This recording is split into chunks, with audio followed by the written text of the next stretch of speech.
Showbiz জগতের বড্ড চেনা মুখ মেহেজাবিন চৌধুরীর নাম আসামির তালিকায়। নাটক সিনেমা নয়, একেবারে সত্য ঘটনা। সেই মামলায় হাজিরা না দেওয়ায় তার বিরুদ্ধে গ্রেপ্তারি পরোয়ানাও জারি হয়েছে। এমনকি তিনি এই ঘটনা নিয়ে মুখ খুলে নিজেকে নির্দোষও দাবি করেছেন। জানা গেছে, পারিবারিক ব্যবসার পার্টনার হিসেবে রাখার বিনিময়ে ২৭ লাখ টাকা আত্মসাৎ ও হুমকি ধামকি এবং ভয়ভীতি দেখানোর অভিযোগে করা মামলায় মডেল ও অভিনেত্রী মেহেজাবিন চৌধুরীর বিরুদ্ধে গ্রেপ্তারি পরোয়ানা জারি করেছেন আদালত।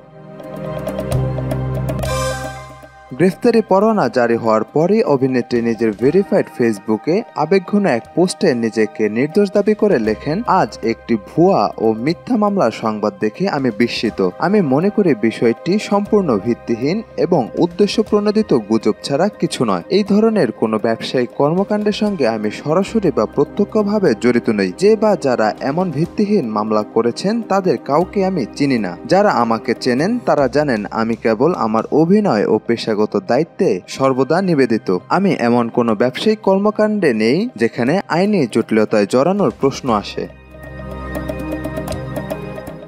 তিনি আরও বলেন, একজন সচেতন নাগরিক হিসেবে আমি দেশের আইন, নিয়মনীতি ও সামাজিক দায়িত্বে বিশ্বাসী। ইতোমধ্যে আমার আইনজীবী যথাযথ আইনি ব্যবস্থা গ্রহণের প্রক্রিয়া শুরু করেছেন, যাতে এসব গুজব ও মিথ্যা প্রচারণা বন্ধ হয় এবং ভবিষ্যতে কেউ আর এই ধরনের উদ্দেশ্য প্রণোদিত কিছু করতে না পারে।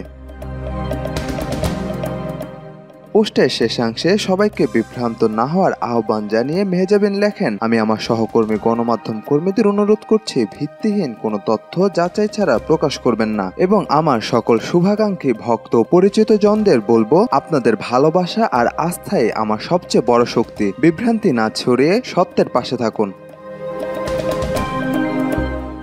এই মামলায় শুধু মেহেজাবিন নয়, তার ভাই আলিশান চৌধুরীর বিরুদ্ধেও গ্রেপ্তারি পরোয়ানা জারি করেছেন আদালত। তবে আদালতে আত্মসমর্পণ করে জামিন আবেদন করে জামিন পেয়েছেন এই অভিনেত্রী। সাজিদ আকরাম, সৌরভ, আজকাল।